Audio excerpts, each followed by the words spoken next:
আসসালামু আলাইকুম।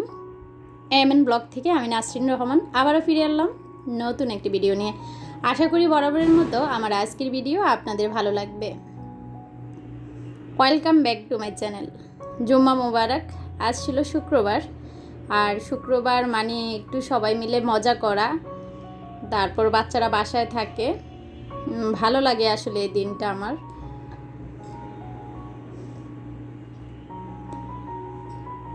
তো আজকে আমি আপনাদের সঙ্গে একটি ডিআইওয়াই শেয়ার করব, সাথে থাকছে আমার শুক্রবারে ঘটে যাওয়া কিছু ঘটনা।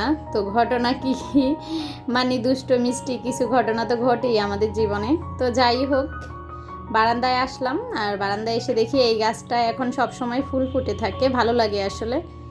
আর আমার পাখিরা আমাকে দেখলে এখন আর ভয় পায় না, এটা আসলে আমার কাছে অনেক ভালো লাগে। তো আজকে যে ডিআইওয়াইটা শেয়ার করব তা হলো, আমাদের ঘরে কিন্তু সচরাচর দইয়ের যে বাটিগুলো আসে, মানে মাটির পাত্রগুলো, তো সেগুলো কিন্তু আমরা অনেক সময় ফেলে দেই, বাকি মাটি ভরে গাছ লাগিয়ে দিই বারান্দায়, তাতে দেখতে ভালো লাগে না। কিন্তু আমি আজকে যেভাবে ডেকোরেশন করেছি, আপনারা গাছও লাগাতে পারেন, প্লান্টার হিসেবেও ব্যবহার করতে পারেন, তারপর দেখা যায় যে ঘরে বিভিন্ন কাজে লাগাতে পারেন। তেমনই একটি আজকের ভিডিওতে আমি রেখেছি, তো আশা করি ভালো লাগবে। এখানে নিয়াজের বাবা আজকে নিয়াজের জন্য একটা খেলনা কিনে নিয়ে এসেছে, মানে আপনাদের ভাইয়া। তো নিয়াজ আজকে কয়েকদিন এই খেলনাটা কিনতে চাচ্ছে। তো আজকে আপনাদের ভাইয়া বাইরের থেকে আসার সময় ওর জন্য লাফানো মুরগিটা কিনে নিয়ে আসলো, ও তো মহা খুশি। তো ও আসলে বলতেছে একটু ভিডিও করার জন্য। আর বাচ্চারা আসলে যেহেতু আমরা যারা ইউটিউবিং করি এখন, সব আপুদের বাচ্চারাই দেখি মাঝে মাঝে নিজেদের জিনিসগুলা ভিডিওতে দেখাতে চায়, এটা আসলে ওরা মজা পায় পরবর্তীতে ইউটিউবে দেখে। তো এই তো ও যখন খেলনাটা দিয়ে খেলছিল আমি ভিডিও করেছিলাম, তো ভালোই লাগছে আসলে। তো যাই হোক, আজকে সকালে যেহেতু নাস্তা দেরি খাওয়া হয় আমাদের শুক্রবারে, আপনাদের ভাইয়া এবং বাচ্চাদের স্কুল থাকে না, অনেক দেরি নাস্তা খাওয়া হয়।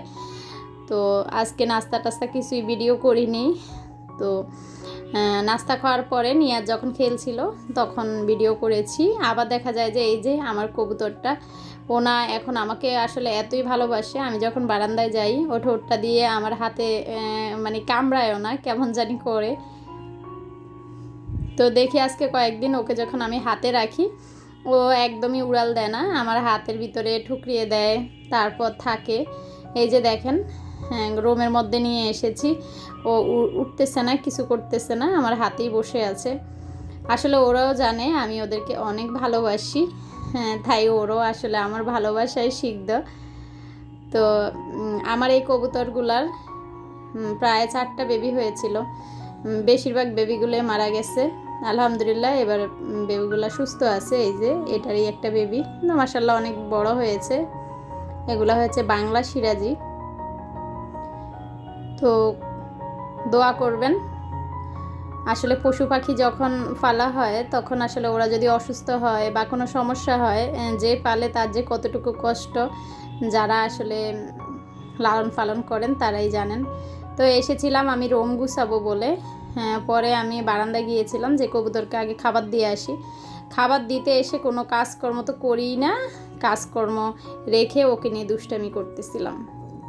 তো যাই হোক, এখানে আমি আজকে বেগুন ভাজা করব, তারপর দুন্দুল দিয়ে আলু দিয়ে রুই মাছ রান্না করব, আর একটু চিকেন রান্না করব।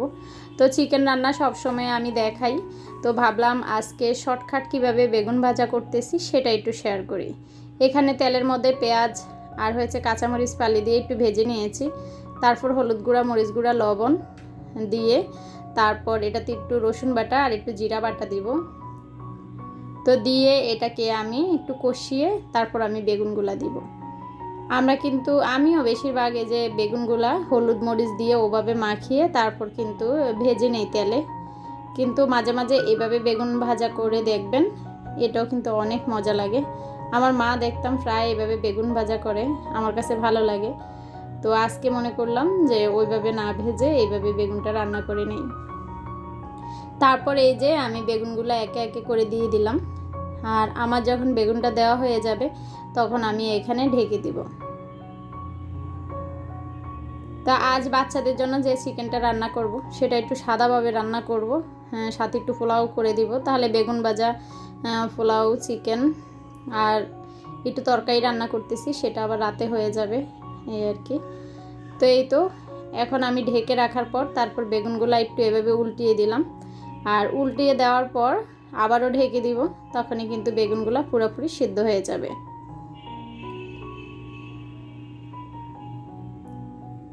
তা আমি বেশিরভাগ আসলে দুপুরে রান্নাবান্না করে তারপর ডিআইওয়াইগুলি করি জোহর আসরের নামাজ পড়ে, যেহেতু আমি রাত্রেবেলা ভিডিও আপলোড করি তাই আমার কোনো সমস্যা হয় না।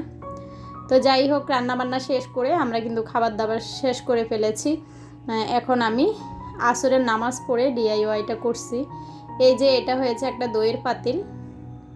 তো এই দইয়ের পাতিলগুলো কিন্তু দেখতে খুবই কিউট।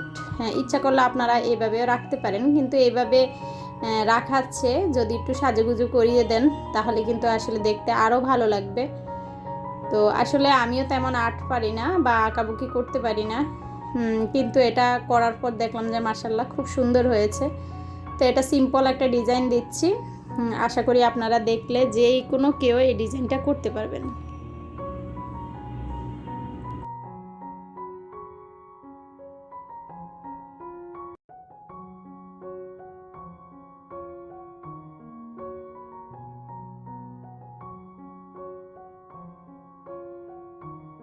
প্রথমে আমি এই যে সাদা রঙটা দিয়ে এটার উপর লাল একটু এইভাবে দিয়ে গোল গোল, তারপর সবুজ রঙটা দিয়ে দিচ্ছি। তো আসলে যখন পুরা লুকটা করলাম, মানে পুরাটা করা হয়েছে, তখন দেখতে বেশি সুন্দর লাগছে।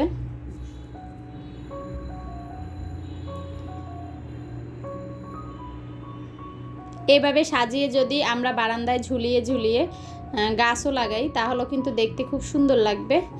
আর গাছ না লাগিয়ে যদি এই পাত্রগুলো আমরা বিভিন্ন কাজে লাগাই বাসার মধ্যে, তাও সুন্দর লাগবে। তো আমি আজকে এই পাত্রটা কি কাজে ব্যবহার করতেছি আপনাদেরকে আমি ভিডিও শেষে দেখাবো, এবং পরবর্তী ভিডিওতে এই পাত্র দিয়ে আমি কি করি তাও দেখাবো। তো এই যে দেখতে পাচ্ছেন আমার এটা করা শেষ, আর ব্রাশগুলা একদম একটু মোছা মোছার জন্য ভিতরের অংশটা এভাবে মুছে মুছে দিয়ে দিয়েছি। তারপর ফাইনাল লুক দেখাচ্ছি।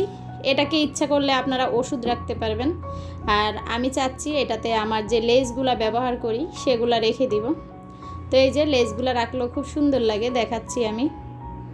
ওষুধ না সরিয়ে রাখতেছি, আসলে ওষুধ আর লেস তো আর এক সাথে রাখবো না, হয়তো ওষুধ রাখবো আর না হয় এরকম লেস রাখবো।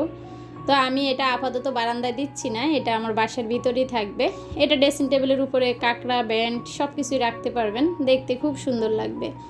তো বরাবরের মতো এই যে দেখেন এখানে রেখে দেখাচ্ছি, একটু বারান্দায় রেখেও দেখাবো। হ্যাঁ, এই আলোকগুলো আমার ভালো লাগে, আমি সবসময় বলি। তো আজকে ডেকোরেশনটা কেমন হয়েছে বলতে পারেন। ঘরে কাজে লাগানোর জিনিস বা কি প্লান্টার কোনটা কিভাবে ব্যবহার করেন সেটা একান্তই আপনাদের নিজের। তো আজকের ভিডিও ভালো লাগলে অবশ্যই লাইক দিয়ে ভিডিও দেখে নেবেন। সবাই ভালো থাকবেন, সুস্থ থাকবেন। আমি আজকের মতো বিদায় নিব। আল্লাহ হাফেজ, আসসালামু আলাইকুম।